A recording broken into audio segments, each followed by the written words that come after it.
Hi everyone, this is Cyanite here, and I am making a build video for Magicka DK for the Morrowind patch. Now this is for CP, Open World, PvP.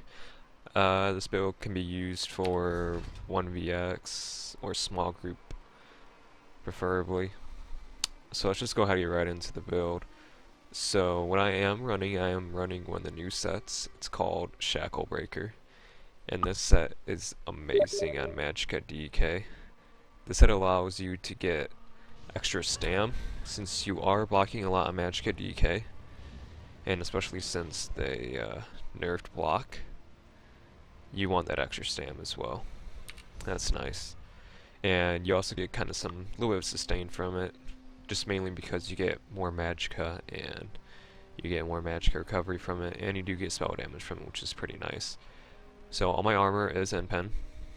I am running a light waist, a medium shoulder for 511, and this is with bloodspawn as well. Bloodspawn is your bread and butter on Magicka DK. You should probably always be running this set. Scoria is also another great option if you want to be really bursty. Then my second set I'm running is spinners. Spinners can be swapped out with many different sets. There's that new set that just came out with Morrowind, the one that adds 400 magic damage. That would work fine. Also Sun, that works fine. I'd say the only thing better than this probably is Burning Spellweave, but I am missing one hand and or a shield of Burning Spellweave, so I'm currently not running it until I get what I need. But for the enchants and the jewelry, I am running 2 cost reduction, because since I got rid of the cost reduction CP tree, you do kind of want some cost reduction on your jewelry to kind of make up for the loss, and 1 spell damage in a one-hand sword and a shield. Now what's different though is I am running willpower on the back bar, because I don't need that spell pen, and the amount of magicka I get on the back bar overrides the spell damage I get with the 4-piece. So having willpower on the back bar will kind of just make your coagulating heal you for more. That's about the only use of that. Now if we go ahead and look at the stats right here, you can see on our front bar our magicka is almost at 41k. That's really high.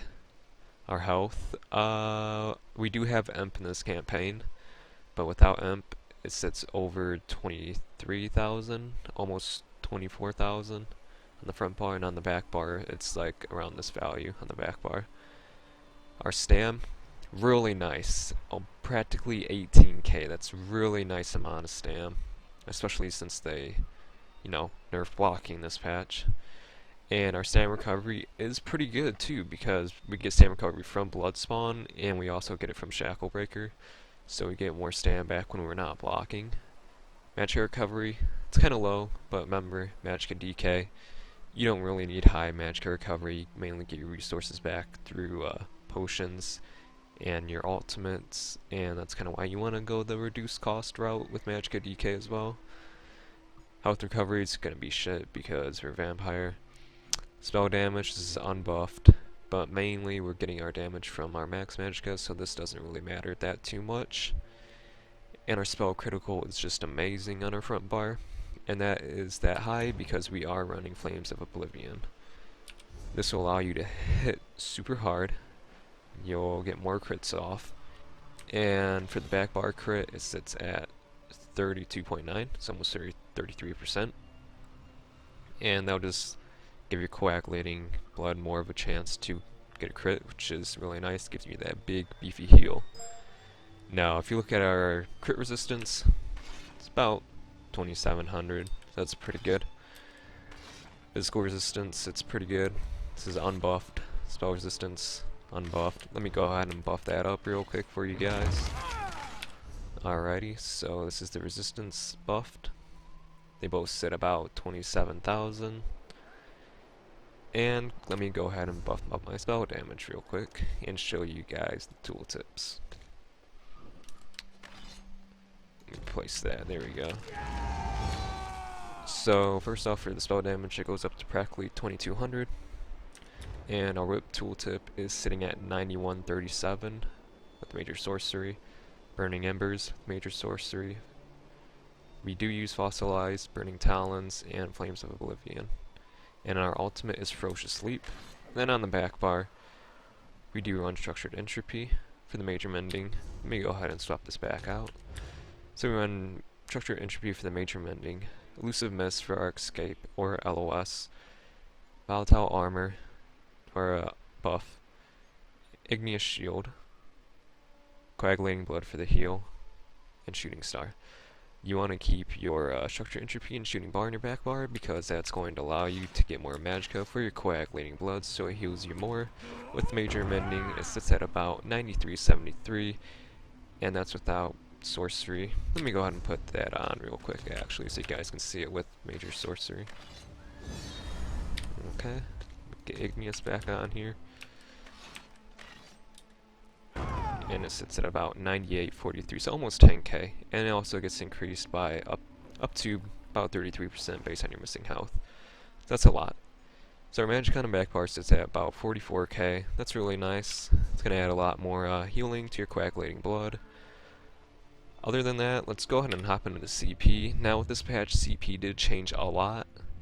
So let's go ahead and start with the Warlord.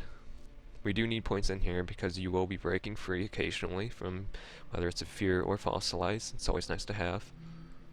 15 in Siphoning. Just kind of needed somewhere to put them and thought I'd try that out. 60 in Arcanist because they got rid of the cost reduction, so might as well get a little bit more regen to help out. 40 into Tenacity. The reason why I have 40 into Tenacity is because you will be doing heavy attacks with your Sword and Board to get stam back whenever you're missing stam.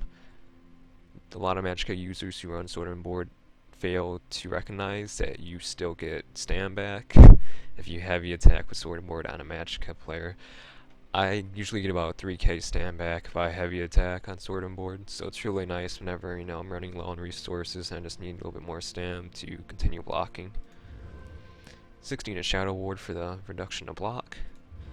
Moving on to the blue tree, we have 16 to Elemental Expert because it did get nerfed. And if you put 100 in this, you only get like 2.5% extra, so it's not worth it.